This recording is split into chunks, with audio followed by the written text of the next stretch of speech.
호재 면에서 SPSS, LVM 이게 시더로 스텝 이게 미러죠. 미러 컨트롤 시스템에 대해서 말해 주시겠습니다.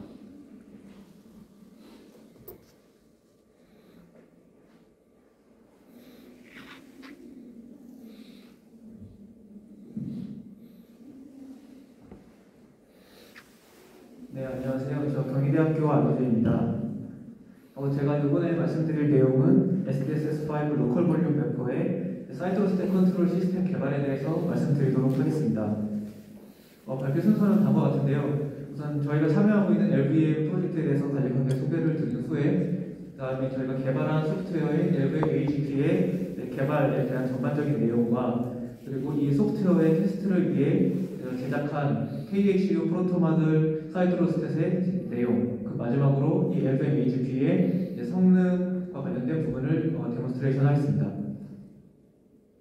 먼저 이 LVM이 또 속해 있는 커다란 프로젝트는 SPSS5는 전천 분광 탐사를 목적으로 하고 있는 프로젝트이고요. 앞에 양민경 회원이 말씀해 주신 대로 3개의 멤버를 갖고 있습니다. 그 중에 저희가 갖고 있는 거는 LVM이라고 하는 로컬 볼륨 멤버이고요. 스텔라 피드백을 주로 보려고 하는 목표를 갖고 있습니다.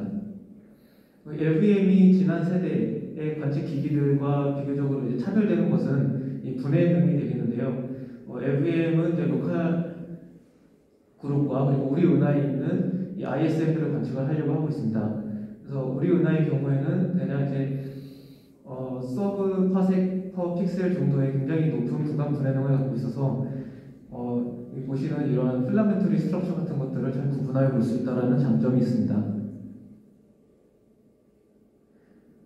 LVM 인스트루먼트는 옵티컬 그리고 EOI를 커버하고 있고요. 구간 분해능은 대충 H알파 정도 파장을 기준으로 했을 때 4000 정도입니다. 그래서 여기 보시게 되면은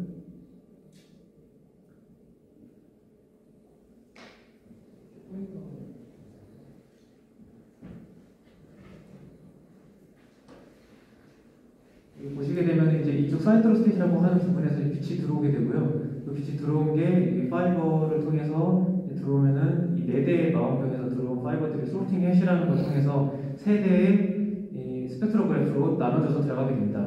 그리고 각각의 스펙트로그래프는 또 이게 다이크로이를 통해서 3대의 분광 채널로 나눠지게 돼서요. 실제로 카메라는 이제 9대가 존재하게 됩니다. 그 중에서 LVM AGP는 텔레스코프 컴포넌트를 이제 컨트롤하고 있습니다. 그래서 이 텔레스코프 컨트롤을 함에 있어서 가장 다른 시스템과 다른 점은 여기 마운경이 이제 마운트에 달려있는 게 아니고 옵티컬 테이블에 고정이 되어 있다는 부분인데요. 그렇기 때문에 이 고정된 마운경에다가 빛을 집어넣기 위해서 여기 사이드로스탯이라고 하는 2개의 평면 거울로 이루어진 장치를 사용하게 됩니다. 그래서 저희가 이제 실제로 컨트롤해야 하는 부분은 이 사이드로스탯의 거울을 정확하게 조정해서 고정된 마운경에 빛을 집어넣는 부분, 그리고 이것이 경위대식이기 때문에 필드 로테이션이 발생해서 이걸 고정하기 위한 K-미러 디로테이터를 작동시키는 부분, 그리고 초점을 조정하거나 아니면은 이제 미세한 필드를 잘 이제 측정을 해가지고 추적이나 아니면은 예상 도입과 관련 것들을 관리하는 부분, 이렇게 텔레스코프 컴포넌트 컨트롤이 필요하게 됩니다. 이 슬라이드는 이제 지난 세대의 관측기기였던 망가와 이번 세대의 FEM을 조금 비교하는 내용인데요. 보시게 되면 파이버의 개수가 획기적으로 늘어난 걸 볼 수가 있고, 그리고 이제 사용하는 마운경이 또 다르기 때문에 망가 같은 경우에는 외부 은하를 주로 관측하려고 했기 때문에 이 스팍셀의 필드 오브가 굉장히 작았지만, 우리 은하를 관측하려고 하는 이 LVM 같은 경우에는 훨씬 더 큰 스팍셀 그리고 훨씬 더 큰 풀 필드 오브를 갖고 있습니다. 이걸 컨트롤하는 아키텍처는 앞에 양민경 의원이 간단하게 잘 설명해 주셨는데요. 그 중에서도 이제 보시게 되면 이러한 하드웨어들이 있고요. 이 하드웨어를 각각 컨트롤하고 있는 미드레벨의 소프트웨어들이 있고, 그리고 이 미드레벨 소프트웨어들 중에서 또 관련이 있는 몇 가지를 모아가지고 하나의 또 중간 단계에 해당하는 그런 기능들을 구현하는 또 하이레벨의 소프트웨어들이 있습니다. 그 중에서 이제 LVM AGP라고 하는 것들은 여기 가장 왼쪽에 박스에 위치한 하드웨어를 컨트롤하게 되는데요. 글씨가 작아서 잘 안 보이시겠지만 여기 보시게 되면 마운트, 그리고 K-미러라고 하는 필드 디로테이터, 그리고 오토포커서 그리고 이제 가이드 카메라를 컨트롤하고 있습니다. 그래서 이러한 기기들을 이제 유기적으로 사용해서 진행할 수 있는 키 펑션이라고 한다면은 초점을 맞추는 오토포커스, 그리고 이제 슬로나 오토라고 알려져 있는 필드 오브 포지션, 그 다음에 이제 전체의 추적을 관리하는 오토 가이드가 있습니다. 이런 것들을 제공하는 상용 소프트웨어가 많이 나와 있는데요. 그 중에서 그럼에도 불구하고 우리가 LVMHP라는 프로그램을 직접 만드는 이유는 크게 5가지가 있었습니다. 우선 여기 이제 인스트루먼트 섹션에 보시게 되면은 여기 플럭 카메라라고 하는 가이드 카메라를 제외하고 나머지 파트들은 모두 다 커스텀으로 만들게 됩니다. 그래서 이 커스텀으로 만든 장비를 컨트롤할 커스텀 소프트웨어가 필요하다라는 것이 첫 번째 이유이고요. 그리고 두 번째로는 상용 소프트웨어가 제공하지 않는 그런 유니크한 펑션들이 필요했기 때문입니다. 이 망원경을 저희가 4대를 사용을 하는데요. 이 4대 중에 한 대는 이 필드 디로테이터가 없습니다. 그래서 이 필드 디로테이터가 없는 상태에서 천체를 추적하기 위해서는 오토가이드를 좀 특별한 방법으로 해야 돼요. 필드 로테이션을 고려하여 오토가이드를 해야 할 필요성이 있는데요. 이런 류의 조금 특이한 기능을 구현하기 위한 목적이 있습니다. 그리고 저희가 이거를 이제 자동화 관측을 할 때에도 이 오토메이션 파라미터들을 이 시스템에 맞게 적합하게 설정을 해서 옵티마이제이션을 훨씬 편하게 할 수 있다는 장점이 있고요. 세 번째는 이 SDSS에서 사용하는 소프트웨어들은 이 SDSS 프레임워크를 따라야 합니다. 그래서 이걸 준수하기 위해서도 프로그램을 짜야 할 필요가 있었고, 그리고 마지막으로 말씀드릴 2가지는 이제 다른 상위 혹은 하위 프로그램과의 커뮤니케이션과 관련한 부분입니다. 그래서 우선 하위에 있는 프로그램과 커뮤니케이션하는 부분에 대해서 말씀을 드리자면, 저희는 이제 액터라고 하는 어떤 특수한 소프트웨어의 종류를 사용하고 있는데요. 이 액터는 이 각각의 프로그램을 동시에 컨트롤을 할 수가 있고, 그리고 때로는 이 각각의 이 하위 소프트웨어들의 기능을 순차적으로도 실행을 시킬 수가 있습니다. 그래서 우리가 지금 갖고 있는 이 망원경과 그리고 각각의 이런 기기들의 개수가 굉장히 많기 때문에 이런 것들을 비동기적 프로그래밍을 사용해서 컨트롤을 해야 하는데, 그를 위해서 이런 LVMHP라고 하는 프로그램의 개발이 필요했고요. 그리고 밑단계와 커뮤니케이션을 하기 위해서는 저희가 이제 LVMHP만으로 되는 게 아니고 실제로 스펙트로그래프로 사진도 찍어야 되고 동도 열고 닫고 해야 되는 그런 좀 더 다양하고 복잡한 기능을 구현해야 되기 때문에 그거를 저희가 API라고 하는 모듈의 형식으로 제공을 해서 이제 예를 들면 파이썬에서 그냥 굳이 중간값을 구하는 함수를 만들지 않고 그냥 num파이를 임포트 해가지고 쓰는 것처럼 저희가 굳이 초점을 맞추는 함수를 다시 만들지 않더라도 그냥 AGP라고 하는 어떤 하나의 모듈을 임포트 해가지고 써서 더 복잡한 개념을 훨씬 쉽게 만들 수 있도록 하는 중간들의 역할도 겸하고 있습니다. 이런 LVMHP를 개발하면서 사용한 방법론에는 크게 2가지가 있었는데요. 첫 번째로는 에자일 프로세스, 그리고 두 번째는 CI/CD라는 개념입니다.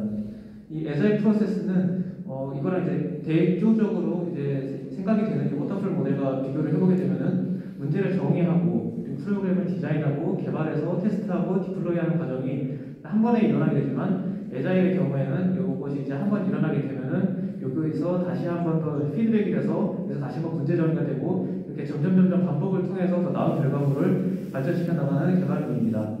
그리고 CI/CD는 CI와 CD로 나눠지게 되는데요. 이 Continuous Integration이라고 하는 부분은 이 개발자가 코드를 만들어서 코드를 어디 리퍼지토리 같은 데다 올리게 되면은 그 순간에 이 코드가 자동으로 빌드가 되고 사용자가 미리 정의해놓은 루틴에 따라서 신텍스 에러는 없는지 아니면은 기능상의 문제는 없는지 하는 일종의 테스트가 이루어져서 이것이 문제가 없으면은 이제 리퍼지토리에 릴리스가 되는 과정을 의미합니다. 그래서 이것은 이제 사용자가 여러 번 수정을 해야 할 때 그런 수정을 하고 올리는 거에 대한 부담을 줄여주고요. 그리고 CD에 해당하는 Continuous Deployment는 이렇게 릴리스된 코드를 사용자에게 자동으로 배포하는 것을 의미합니다. 그래서 사용자에게 배포되면은 사용자가 이걸 사용하게 되고 이것을 다시 이제 피드백을 주겠죠. 피드백이 된 게 다음 이터레이션의 플랜으로 이어지게 돼서 이런 에자일 프로세스랑 CI/CD 프로세스가 선순환을 갖고 있는 그런 개발론을 저희가 채택하고 있습니다. 여기에서 잠시 이제 소프트웨어 얘기를 멈추고 하드웨어 얘기를 잠깐 드릴까 하는데요. 이 소프트웨어를 개발을 했을 때 저희가 이제 일반적으로 사용하지 않는 거기 때문에 사이트로 듯이 테스트를 하기 위해서 이렇게 프로토마드를 직접 만들어 봤습니다. 이 사이드로셋은 두 개의 미러로 구성이 되게 돼서 이제 SEL 그리고 SH라는 두 개의 미러 파트로 이루어지게 되는데요. 이게 오른쪽 아래에 있는 사진은 이 사이드로셋은 아니고요. 이제 저희가 따로 이제 개발하고 있는 그런 망원경 시스템인데 이제 우주에 망원경을 갖다 놓는 걸 목표로 하고 있습니다. 그래서 보시게 되면 이제 거울에 약간 이렇게 빈틈 같은 것들이 보이는데 이런 것들은 이제 경량화 때문에 뒷면을 파는 거거든요. 그래서 이러한 경량화 구조라든지 아니면 여기서 사진에서 잘 보이지 않지만 또 우주에 나가면 온라인이 쉽게 사람이 수정할 수가 없기 때문에 그런 견고한 온라인을 해주고 또 유지시켜주는 그런 유형 구조들 같은 우주망원경을 제작하기 위한 기술들이 접목이 되어 있습니다. 그래서 이제 왼쪽에 보시는 사진처럼 이렇게 저희가 설계를 해서 제작을 했고요. 제작한 거를 하드웨어적으로 망원경과 그리고 각 미러의 축이 똑같이 되도록 인식시키도록 기초적인 정렬을 진행했습니다. 그 후에는 소프트웨어적으로 이 마운트의 토크 같은 것들을 좀 미세하게 조절해주는 마운트 튜닝 과정과 그리고 마운트의 인코더 벨드랑 그리고 스카이 콜린의 사이에 이제 삼각관계를 입력을 해주는 그런 포인트 XP 마더링 이렇게 두 가지의 과정을 이제 소프트웨어적으로 거쳤고요. 그렇게 했더니 이제 작년 11월 29일에 안드로메다 은하의 이렇게 퍼스트 라이트를 얻어볼 수가 있었습니다. 그래서 이렇게 하드웨어랑 소프트웨어 개발을 진행을 해서 얻은 결과를 보여드리겠습니다.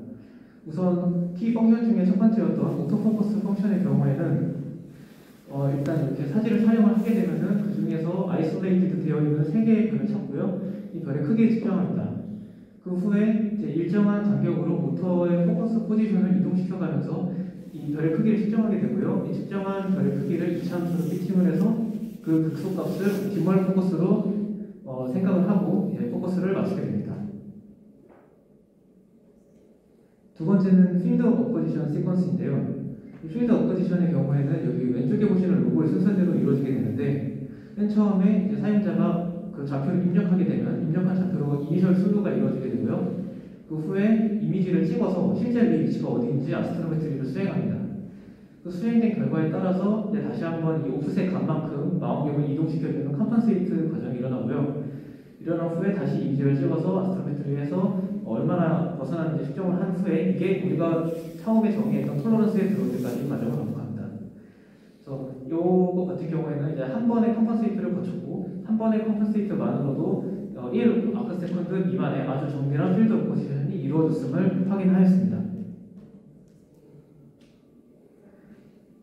그 다음으로 보여드릴 것은 오토가이드인데요.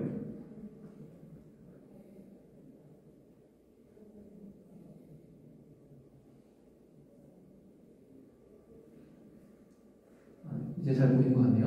그래서 오토가이드의 경우에는 이제 사이언스 익스포저가 대략 15분 정도로 정의가 되어 있는데 그 중에 절반에 해당하는 7분 정도의 익스포저 타임을 주었습니다. 이렇게 제한이 될 수밖에 없었던 이유는 저희가 K미러는 별도로 제작을 하지 않았기 때문에 이제 필드 로테이션을 피해갈 수가 없어서 이 필드 로테이션을 이제 고려하지 않은 상태에서 일단 가이드를 할 수 있는 최장시간인 이제 7분 정도를 선택을 했고요. 보시게 되면 가이드를 하지 않았을 때에는 성단이 이렇게 흐르는 걸로 볼 수가 있고 가이드를 했을 때에는 필드 로테이션이 발생하는 건 어쩔 수가 없지만 그래서 성단 자체의 트래킹이 잘 이루어지고 있는 걸 확인할 수가 있습니다. 그래프를 통해서 조금 더 수치적으로 보여드리면 가이드를 하지 않았을 때는 이제 필드가 이렇게 추적이 잘 되지 않음에 따라서 이렇게 흐르는 걸 볼 수가 있었지만 가이드를 한 상태에서는 훨씬 더 그 흐르는 양이 줄어든 걸 확인할 수가 있었고요. 이 부분을 확대해서 봤을 때에도 이게 그냥 단순히 흐르는 게 아니라 피드백 신호에서 되게 복잡한 모양을 띠고 있었고 이거의 RMS 자체도 저희가 리콰이어먼트로 제시받았던 1 아크세컨드 미만으로 측정이 되었습니다. 그래서 이제 UM입니다. 우선 LFMHP는 이 텔레스코프 컴포넌트들을 컨트롤하고 있고 크게 오토포커스, 그리고 필드 어포지션, 그리고 또 가이드 3가지의 펑션을 갖고 있고요. 얘네들은 저희가 직접 개발한 이유로서 유니크한 펑션을 제공해야 된다. 그리고 이제 하위에 있는 프로그램 혹은 이제 하드웨어들과 때로는 동시에 그리고 때로는 이러한 과정들을 연속적으로 시행할 필요가 있다. 그리고 상위에 있는 프로그램 혹은 사람이랑 커뮤니케이션을 할 때 API, 모듈이라는 형태로 조금 더 쉽게 상위 커맨드들을 만들 수가 있다. 그리고 이러한 소프트웨어를 테스트하기 위해서 하드웨어도 일정 부분 직접 제작을 하였다. 그리고 마지막으로 이렇게 테스트 관측을 해보았을 때 이런 저희가 언급드렸던 이런 세 가지 메인 펑션들이 다 작동하였다라고 제 발표를 요약드릴 수 있을 것 같습니다. 감사합니다.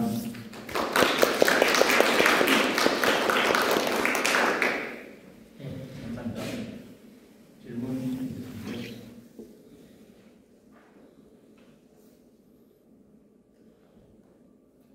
네, 그러면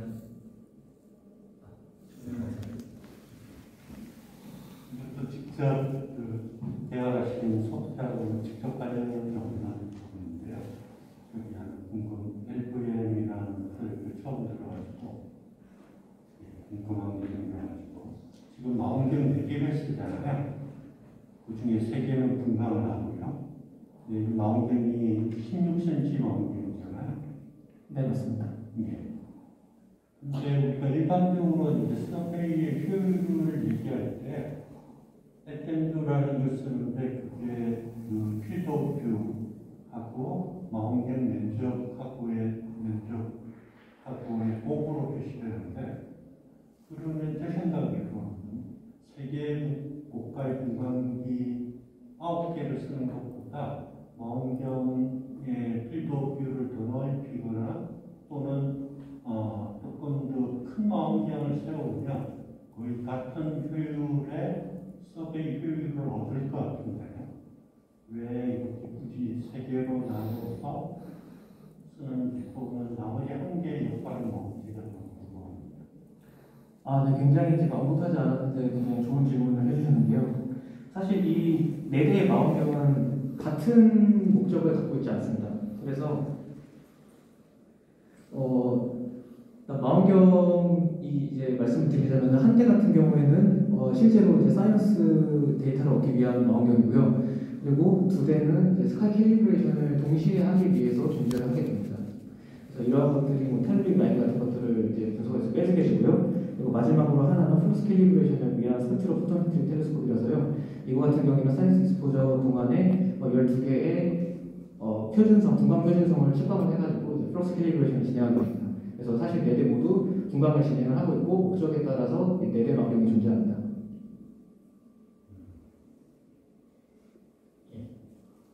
이 인스트루먼트 전체 개발은 어느 기관에서 주관을 하고 있나요?